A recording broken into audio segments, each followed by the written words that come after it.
Alhamdulillahilladzi bi ni'matihi tatimmus shalihat wassalatu wassalamu ala sayyidis sadat wa ala alihi wa ashabihi ahlil fadaili wal karamat.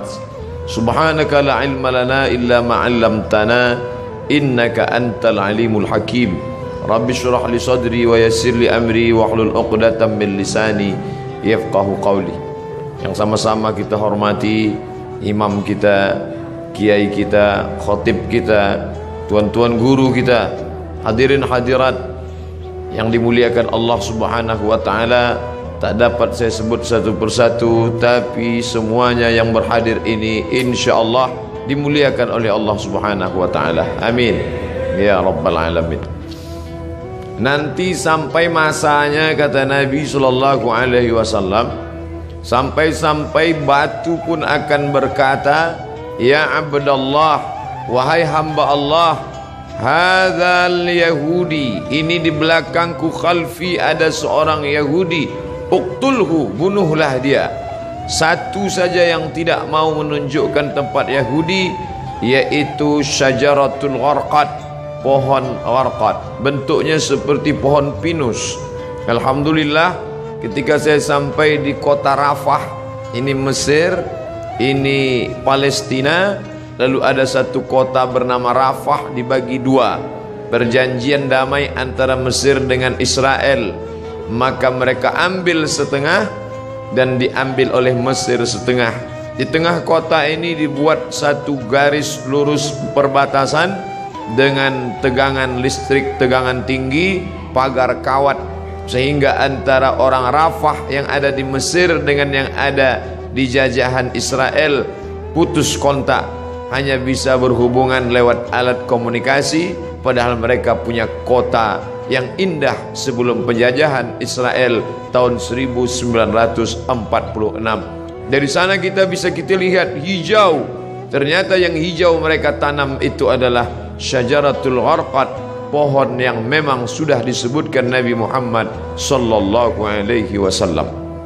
Mereka mengatakan di bawah Masjidil Aqsa ini ada tempel, kuil King Solomon yang mereka agungkan, yang dalam Al-Quran kita menyebutnya Nabi Sulaiman alaihissalam mentauhidkan Allah subhanahu wa ta'ala, anak dari Nabi Daud alaihissalam juga mentauhidkan Allah, tapi mereka merusak ajaran ini dan mereka membawa ini sebagai slogan. Oleh sebab itu ada seorang berkeluarga negaraan Perancis bernama Roger Jaraudi masuk Islam, bersyahadat, dan dia menulis buku bahwa Israel membangun negara berdasarkan mitos.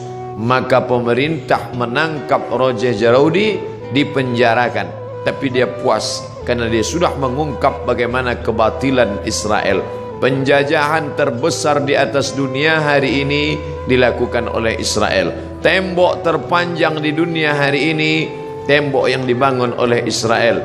Sebenarnya di balik ini semua adalah Allah mau memperlihatkan kepada kita mana yang berjuang menegakkan agama Allah, mana yang diam saja. Bagi Bapak Ibu warga Jakarta yang mampu untuk berjihad, tapi tentu bukan jihad fisik, karena Israel lebih kuat daripada kita. Saya tidak ingin selesai saya tausiah, khutbah tadi oleh kiai kita berapi-api, ditambah lagi ceramah Ustaz Somad, lalu selesai ini bapak-bapak mohon izin ke keluarga semuanya pergi ke Israel. Selesai ini besok kita baca Quran, ada 3 warga Jakarta di Israel terbengkalai karena tidak dapat nasi uduk. Jihad yang kita lakukan bukan seperti itu. Apa yang bisa kita lakukan? Man jahaza ghazian faqad ghaza. Siapa yang sanggup mempersiapkan hartanya, ada namanya Syam Organizer, ada namanya Sahabat Al-Aqsa, cari nomor rekeningnya, kirimkan.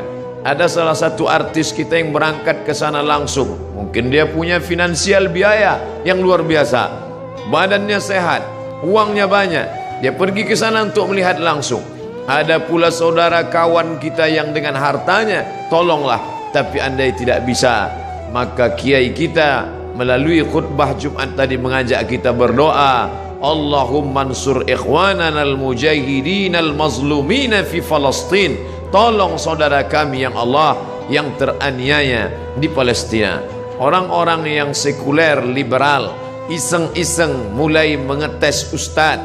Kenapa ketika dulu Abrahah datang menghancurkan Ka'bah, Allah mengirim fa arsalna alaihim tayran ababil, kami kirim tayran ababil tarmihim bihijaratin min sijil, lalu mereka ditembak dengan peluru-peluru sijil, yaitu batu-batu dari neraka. Faja'alahum ka'asfim ma'kul, lalu mereka seperti daun-daun yang dimakan ulat. Mengapa itu tidak terjadi sekarang Ustaz? Perlu kita cermati sejarahnya. Zaman itu tidak ada orang beriman.